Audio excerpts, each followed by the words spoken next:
Hello everyone, Gen Z teacher education guide is here to tell you some of the important MCQs of reproductive health. So this is the first part of this chapter.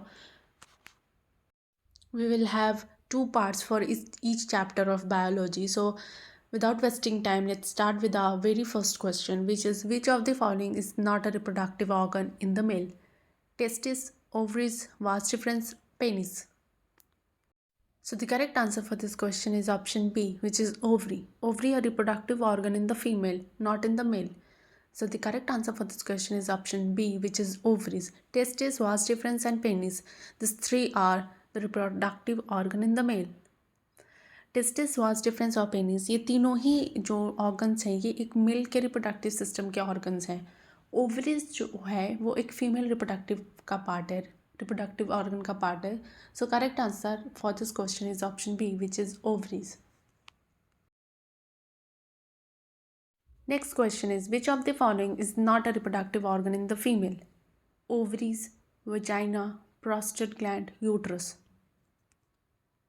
इनमें से कौन से organ एक female reproductive organ के part नहीं है? Options हैं ovaries, vagina, prostate gland या यूट्रस. तो prostate gland is a secretory gland. It's not a part of a reproductive organ in the female. तो प्रोस्टेट ग्लैंड जो होता है ये एक सिक्रेटरी ग्लैंड होता है जो कि मेल में प्रेजेंट होता है, जो कि सीमेन के बनने में हेल्प करता है. तो यहाँ पे ऑप्शन प्रोस्टेट ग्लैंड नहीं होगा. तो ऑप्शन सही होगा D, which is prostate gland, क्योंकि ओवरीज, यूट्रस और वजाइना ये तीनों ही रिप्रोडक्टिव ऑर्गन है फीमेल के, प्रोस्टेट ग्लैंड नहीं है. तो इस क्वेश्चन का आंसर होगा prostate gland. Next question is which of the following is the process by which a sperm fertilises an egg? Fertilisation, implantation, gestation, parturition. ये हम लोगों ने पहले भी चैप्टर में पढ़ा है. फर्टिलाइजेशन इसे कहते हैं. Fertilisation is the process by which a sperm fertilises an egg. ये दोनों स्पर्म एंड एग गैमेट्स हैं. तो फर्टिलाइजेशन क्या होता है?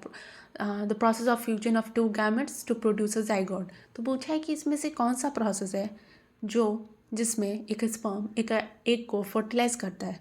तो simply fertilisation. So the correct answer for this question is A, which is fertilisation. Implantation, gestation and parturition ये नहीं होंगे. इम्प्लांटेशन होता है attachment of blastocyst with the uterine wall. Gestation हम उस टाइम पीरियड को कहते हैं, प्रेगनेंसी के टाइम पीरियड को कहते हैं. और parturition the act of giving birth to young one, right. तो fertilisation is the process by which a sperm fertilises an egg. So the correct answer for this question is option A, which is fertilisation. Is which of the following is the process by which the fertilized egg embeds itself in the lining of uterus?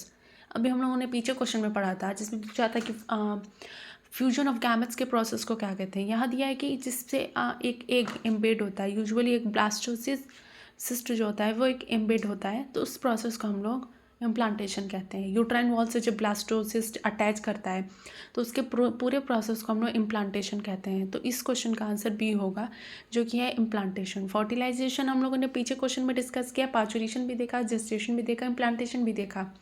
पर इस question का answer implantation होगा. Implantation is the process by which the fertilised egg embeds itself in the lining of uterus. Question is which of the following is the period of time during which the embryo or fetus develops in the uterus? Fertilization, implantation, gestation या parturition. तो हम लोगों ने fertilisation, implantation, parturition अभी पिछले question में पढ़ा. Gestation भी मैंने बताया था, टाइम फेज को कहते हैं, टाइम पीरियड को कहते हैं पूरे प्रेगनेंसी के. तो इसमें पूछा ही वही है कि which of the following is the period of time during which the embryo और foetus develops in the uterus.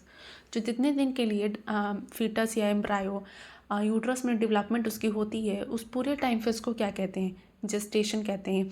इसकी आपको छोटी मोटी डिफिनेशन भी आपको पूछी जा सकती है आपके स्कूल एग्जामिनेशंस में, या MCQ बेस्ड क्वेश्चन पूछे जा सकते हैं. तो जेस्टेशन होता है जो कि यूजुअली 9 मंथ का होता है, या 40 वीक्स भी कह सकते हैं. सो करेक्ट आंसर इसका होगा gestation. Gestation is the period of time during which the embryo और foetus develops in the uterus. So the correct answer for this question is option C, which is gestation, right? Question is which of the following is the process of giving birth? Fertilization, implantation, gestation, parturition. तो parturition मैंने बताया था, the act of child birth, the act of giving birth to a young one. So the correct answer for this question is parturition, right? Parturition is the process of giving birth. Implantation, gestation और fertilization हमने अभी पीछे के 2-3 questions इसी पे किए हैं, तो पार्चुरेशन इस क्वेश्चन का सही आंसर होगा. Question is, which of the following is a type of contraception that prevents sperm from entering into the uterus? Barrier method, hormonal methods, intrauterine devices या surgical methods? So barrier method is the type of contraception that prevents sperm from entering into the uterus. So the correct answer for this question is option A, which is barrier methods. Next question is, which of the following is the type of contraception that uses hormones to prevent ovulation? Barrier methods, hormonal methods, intrauterine devices, surgical methods. तो as the name suggests, hormones to prevent ovulation. कौन सा कंट्रोसेप्शन method है जो कि hormones का use करता है ovulation को प्रिवेंट करने के लिए, ओव्यूलेशन से बचने के लिए? तो नाम ही इसका हॉर्मोन्स है, मतलब hormonal method. So the correct answer for this question is option B, which is hormonal method.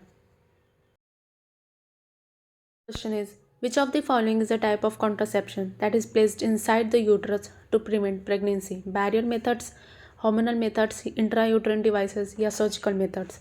तो इंट्रायूटरिन डिवाइसेस जो होती हैं वो ही यूजुअली प्लेस करते हैं यूट्रस के अंदर ताकि हम प्रेगनेंसी को प्रिवेंट कर सकें. बैरियर मेथड, हार्मोनल मेथड और सर्जिकल मेथड डिफरेंट है इससे. इंट्रायूटराइन डिवाइसेस ही यूट्रस के अंदर प्लेस की जाती हैं ताकि वो प्रेगनेंसी को प्रिवेंट कर सकें. So the correct answer for this option is option C, which is intrauterine devices is a type of contraception that is placed inside the uterus to prevent pregnancy. Next question is, which of the following is a type of contraception that involves blocking or cutting the vas deferens in the male or the fallopian tubes in the female? Barrier methods, hormonal methods, intrauterine devices और surgical methods. तो हम लोगों ने पीछे के 3 questions में barrier, hormonal और intrauterine devices contraception पढ़े. अभी दिया है सर्जिकल मेथड, तो जिसमें हम ब्लॉक करते हैं या कट करते हैं वास्ट डिफरेंस को इन द मेल पार्ट और fallopian tubes in the female part. उस प्रोसेस को कहते हैं surgical method. For the female it is known as tubectomy, जिसमें हम फैलोपियन ट्यूब के पार्ट को कट करते हैं, और मेल के केस में इसे कहते हैं वैसेक्टोमी, जिसमें वास्ट डिफरेंस को कट किया जाता है.